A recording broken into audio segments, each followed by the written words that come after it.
অনেক দিন আগের কথা, দামিশক শহরে এক গরিব রুটিওয়ালা থাকত। তার নাম ছিল ইউসুফ। ইউসুফ খুব সৎ এবং নরম স্বভাবের মানুষ ছিল। ভোরের আজানের পরপরই সে ঘুম থেকে উঠে অজু করে নামাজ পড়ত। তারপর ছোট্ট তার তন্দুরে রুটি বানাতে শুরু করত। তার বানানো রুটি ছিল নরম, গরম আর খুব সুস্বাদু। শহরের মানুষ তাকে চাচা ইউসুফ বলে ডাকত। সবাই তাকে শ্রদ্ধা করত। তার স্ত্রী কয়েক বছর আগে আল্লাহর হুকুমে এই দুনিয়া ছেড়ে চলে গিয়েছিল, আর কোনো সন্তানও ছিল না। সে একাই থাকত, কিন্তু কখনো আল্লাহর রহমত থেকে হতাশ হতো না। সব সময় বলতো, আল্লাহর ইচ্ছাই সবচেয়ে উত্তম। সেই শহরেই এক বড় ওয়ালিউল হুকুম মানে গভর্নর থাকতেন। তার নাম ছিল আমির সালেহ। তিনি ছিলেন ন্যায়পরায়ণ শাসক, কিন্তু তার একমাত্র ছেলে ফারিস ছিল দুষ্টু ও অহংকারী। ফারিস বন্ধু বান্ধব নিয়ে রাস্তায় ঘুরে বেড়াতো, বাজারে শোরগোল করত, কখনো বিক্রেতাদের টাকা না দিয়ে জোর করে জিনিস নিয়ে নিত। সে মনে করত, আমি তো আমিরের ছেলে, আমার সাথে কথা বলবে কিভাবে, আমার বিরুদ্ধে যাবে কে? এই কারণে শহরের মানুষ ওকে খুব ভয় পেত, কিন্তু সামনাসামনি কিছু বলতে সাহস পেত না। একদিন ভোরে নামাজ শেষে চাচা ইউসুফ গরম গরম রুটি তন্দুরে ব্যাক করল। আজ তার মনে এক অদ্ভুত খুশি কাজ করছিল। সে ভাবল, আজ যদি একটু বেশি রুটি বিক্রি হয়, তাহলে পুরনো ছেঁড়া কম্বল বদলে একটা নতুন কম্বল কিনব। শীত তো দরজায় কড়া নাড়ছে। সে বড় ঝুড়িতে রুটি সাজিয়ে বাজারে গেল। রাস্তা দিয়ে যেতে যেতে আস্তে আস্তে জিকির করছিল, সুবহানাল্লাহ, আলহামদুলিল্লাহ। বাজারে গিয়ে সে এক কোণে তন্দুর বসিয়ে গরম রুটি বানাতে লাগলো। গরম গরম রুটি, নরম রুটি বলে ডাকছিল। তার দোকানে একটু একটু করে লোক জড়ো হতে লাগলো। হঠাৎ দূরে থেকে হাসাহাসির শব্দ শোনা গেল। শহরের লোকেরা একে অপরকে বলল, ওহ, মনে হচ্ছে আমিরের ছেলে ফারিস আবার এসেছে। ফারিস তার দুই বন্ধুকে নিয়ে বাজারের ভিড় চিরে এগিয়ে এলো। তার চোখে দুষ্টু ঝিলিক, মুখে অহংকারের হাসি। ফারিস চাচা ইউসুফের দোকানের সামনে এসে দাঁড়ালো, বলল, এই বুড়ো, তোমার রুটি নাকি খুব ভালো, আজ একটা খেয়ে দেখি। ইউসুফ সম্মানের সাথে বলল, আসো বাবা, এই নাও গরম রুটি, আল্লাহর নাম নিয়ে খাও। ফারিস রুটির একটা টুকরো কামড় দিয়ে হঠাৎ মুখ বিকৃত করে রুটিটা মাটিতে ফেলে দিল। চিৎকার করে বলল, এই রুটিতে তো বালি আর ময়লা, তুমি কি মানুষকে নোংরা খাবার খাওয়াও? আমাদের ধোঁকা দিতে চাচ্ছ? ইউসুফ অবাক হয়ে গেল। সে তো সবসময় খুব পরিষ্কার পরিচ্ছন্নভাবে রুটি বানাতো। সে বলল, বাবা, আমি কখনো ধোঁকা দিই না, আমি তো আল্লাহকে ভয় করি। আমার রুটি পরিষ্কার, শুধু ময়দা, পানি আর পরিশ্রম। কিন্তু ফারিস শোনার চেষ্টা করল না। সে আরো জোরে চেঁচিয়ে লোক ডাকতে লাগলো, এসো দেখো সবাই, এই বুড়ো নোংরা রুটি বিক্রি করছে, তোমাদের ধোঁকা দিচ্ছে। চারপাশে লোক জড়ো হয়ে গেল। অনেকেই জানতো চাচা ইউসুফ সৎ মানুষ, কিন্তু কেউ আমিরের ছেলের বিরুদ্ধে কথা বলতে পারল না। ফারিস তার বন্ধুদের ইশারা করতেই তারা ঝুড়িতে থাকা কয়েকটা রুটি মাটিতে ফেলে দিল আর তন্দুরটা লাথি মেরে সরিয়ে দিল। গরম রুটিগুলো ধুলায় মাখামাখি হয়ে গেল। ইউসুফের চোখ ভিজে উঠল, কিন্তু সে শুধু বলল, ইন্না লিল্লাহি ওয়া ইন্না ইলাইহি রাজিউন। ফারিস হাসতে হাসতে চলে গেল, আর চাচা ইউসুফ এক কোণে দাঁড়িয়ে আল্লাহর কাছে দোয়া করতে লাগলো, হে আল্লাহ, তুমি ন্যায় বিচারকারী, তুমি সব দেখছো, আমাকে ধৈর্য দাও। পরদিনও সে হাল ছাড়ল না। আবার ভোরে উঠল, নামাজ পড়ল, আল্লাহর কাছে কাঁদল, তারপর আবার কিছু রুটি বানিয়ে বাজারে এলো। আজ সে গতকালের তুলনায় কম রুটি এনেছিল, কারণ তার কাছে ময়দাও কম ছিল। অনেক ক্রেতা ফিসফিস করে বলছিল, ওই তো সেই রুটিওয়ালা যাকে ফারিস প্রতারক বলেছে। কেউ কেউ তাই দূরে সরে গেল। যারা তার সত্যতায় বিশ্বাস করত, শুধু তারাই এসে সামান্য কিছু রুটি কিনল। ইউসুফের আয় গতকালের অর্ধেকেরও কম হলো। তার মনে কষ্ট হচ্ছিল, কিন্তু মুখে বারবার বলছিল, আলহামদুলিল্লাহ, যাই দেন তুমিই দাও। ঠিক তখন ফারিস আবার বাজারে প্রবেশ করল। এইবার আগের তুলনায় আরও বেশি অহংকার যেন তার চেহারায়। সে ইউসুফের দোকানের দিকে এগিয়ে এসে বলল, ওহ, তুমি আবার এসেছো, নোংরা রুটি বিক্রি করতে তোমার লজ্জা করে না? ইউসুফ শান্ত কণ্ঠে বলল, বাবা, আল্লাহকে সাক্ষী রেখে বলছি, আমার রুটি পরিষ্কার, আমি কাউকে ধোঁকা দেই না। ফারিস হাসল, আচ্ছা, তাহলে আজ আবার পরীক্ষা করি। সে আবার এক টুকরো রুটি নিল, একটু কামড় দিয়ে ইচ্ছে করে থুতু ফেলে দিল। এই রুটি তো একদম বাজে, তুমি ময়লা মিশিয়ে মানুষকে খাওয়াও। সে আবার জোরে চেঁচাতে লাগলো। লোকজন ভিড় করলো। কেউ কেউ খুশামি করে বলল, হ্যাঁ হ্যাঁ, এমন রুটি চলবে না। কেউ আবার চুপচাপ দাঁড়িয়ে শুধু দৃশ্যটা দেখছিল। ফারিস এবার রাগের ভঙ্গি করে ঝুড়িটা ধরে ঝাঁকিয়ে দিল। অনেক রুটি মাটিতে পড়ে গেল। সে বলল, যদি কাল আবার তোমাকে এখানে দেখি তাহলে আরো খারাপ করব। চাচা ইউসুফ কিছু বলল না, শুধু মাথা নিচু করে দাঁড়িয়ে রইল। বাড়ি ফিরে সেদিন সে তেমন কিছু খেতেও পারল না। তার কাছে সামান্য টাকা দিয়ে সে শুধু একটু ময়দা আর কয়েকটা শুকনো খেজুর কিনল। রাতে সে নামাজ পড়ে হাত তুলে দোয়া করল, হে আল্লাহ, তুমি জানো আমি সত্যবাদী। আমি কখনো কারো হক খাবার চেষ্টা করিনি। তুমি আমার যথেষ্ট। আমাকে হতাশ হওয়া থেকে বাঁচাও। ওদিকে আমির সালেহের সেই রাতেই একটা অদ্ভুত স্বপ্ন দেখলেন। তিনি দেখলেন কিয়ামতের ময়দানে দাঁড়িয়ে আছেন, তার সামনে আমলনামা খোলা। এক ফেরেশতা বলছেন, দুনিয়ায় তুমি ন্যায়ের কথা বলেছ, কিন্তু তোমার নিজের ঘরেই অন্যায় চলেছে, আর তুমি তা থামাওনি। ঘুম ভেঙে তিনি ভয়ে ঘামে ভিজে গেলেন। সকালে ফজরের নামাজ শেষে তিনি অনেকক্ষণ চিন্তা করতে লাগলেন। পরদিন তিনি গোপনে তার বিশ্বস্ত একজন সৈন্যকে ডাকলেন। বললেন, সত্য করে বলো, আমার ছেলে ফারিস বাজারে কি করে? সৈন্য প্রথমে ভয় পেয়ে ঘুরিয়ে পেঁচিয়ে কথা বলছিল।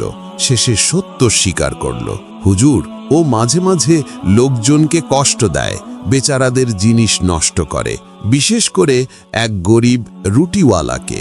আমির সালেহ জিজ্ঞেস করলেন, সে কে? সৈন্য বলল, তার নাম ইউসুফ, সৎ মানুষ। তার বিরুদ্ধে কেউ অভিযোগ শোনেনি, শুধু আপনার ছেলে ছাড়া। আমির সালেহের মুখ ভারী হয়ে গেল।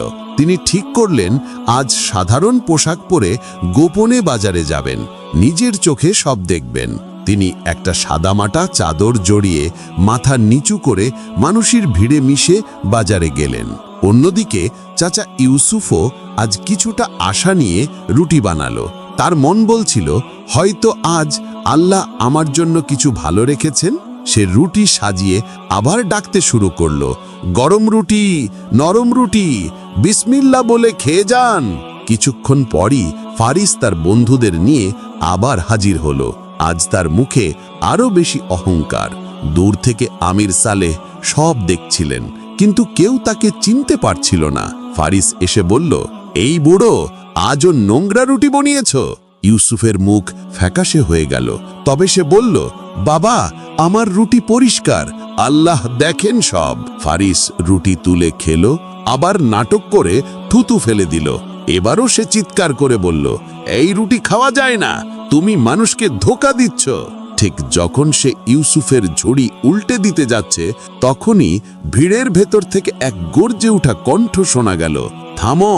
সবাই চমকে উঠে তাকালো।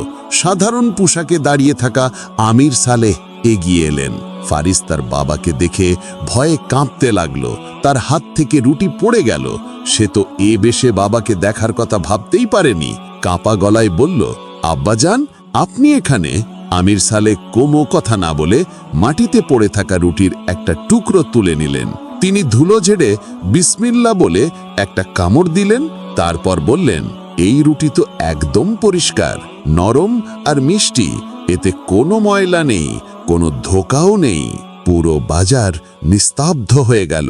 কেউ কোনো শব্দ করছিল না, শুধু মানুষের নিঃশ্বাসের শব্দ শোনা যাচ্ছিল। আমির সালেহ চাচা ইউসুফের দিকে ঘুরে বললেন, আমি শহরের আমির সালেহ, আমি তোমার কাছে ক্ষমা চাইছি। আমার ছেলে তোমার সাথে অন্যায় করেছে। চাচা ইউসুফ বিস্ময়ে আকাশের দিকে তাকালো। তারপর তার চোখ ভিজে গেল। সে বলল, হুজুর, আপনি তো আমাদের শহরের বিচারক। আপনি নিজে আমাকে সাহায্য করছেন, এটা আল্লাহর বড় রহমত। আমির সালেহ ফারিসকে সামনে দাঁড় করিয়ে বললেন, আজ সবার সামনে আমি তোমার শাস্তি ঘোষণা করছি। ফারিস মাথা নিচু করে কাঁপছিল।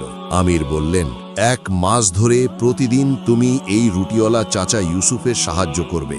ভোরে তার ঘরে যাবে, তার জন্য ময়দা আনবে, তন্দুর পরিষ্কার করবে, রুটি বানাতে সাহায্য করবে, বাজারে রুটি বিক্রি করবে। তুমি যতটা ক্ষতি করেছো তার ক্ষতিপূরণ আমার তরফ থেকে দেওয়া হবে, আর তোমাকে পরিশ্রমের তিক্ত স্বাদ নিজে আস্বাদন করতে হবে। মানুষ অবাক হয়ে গেল।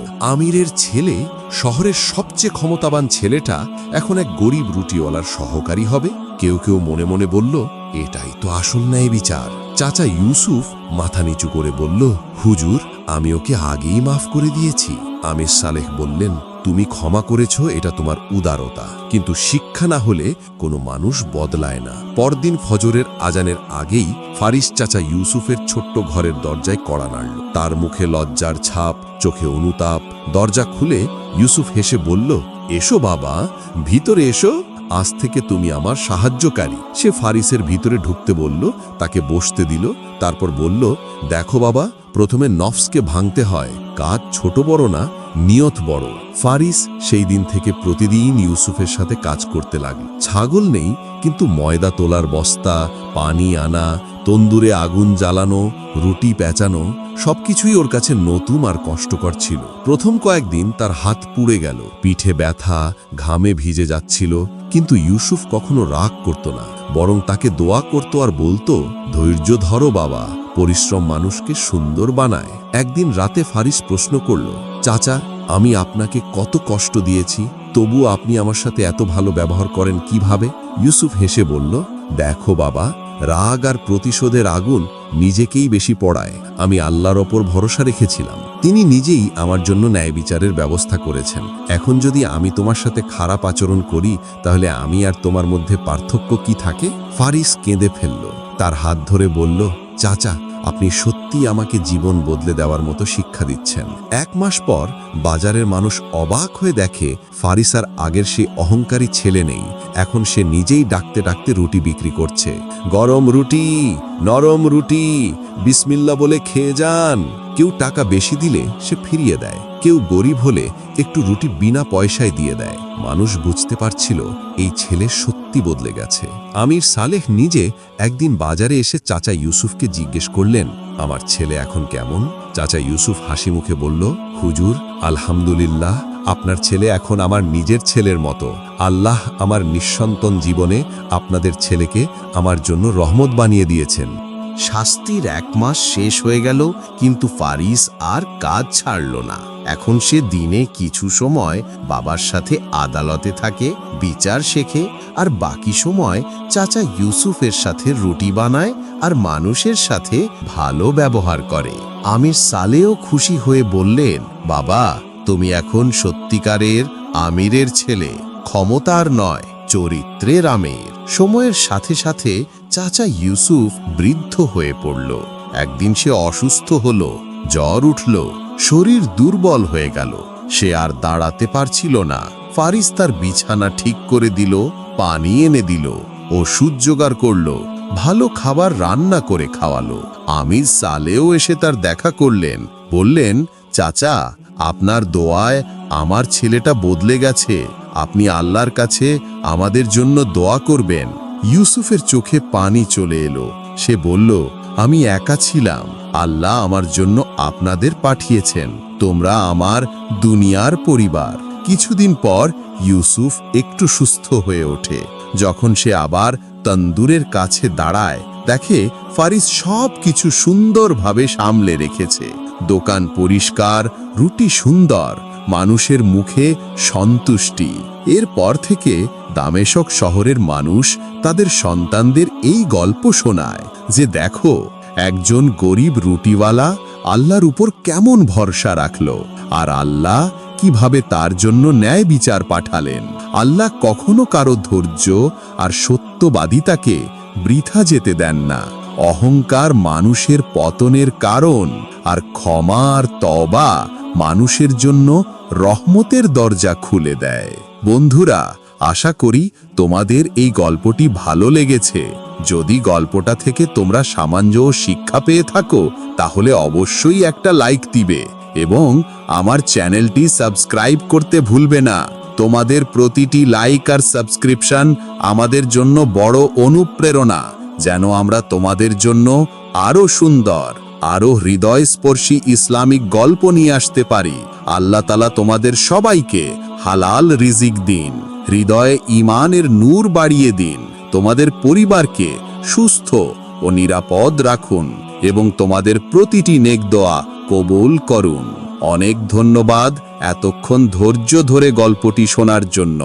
ইনশাআল্লাহ দেখা হবে আরেকটি নতুন গল্পের সাথে। ততক্ষণ পর্যন্ত আল্লাহ হাফেজ।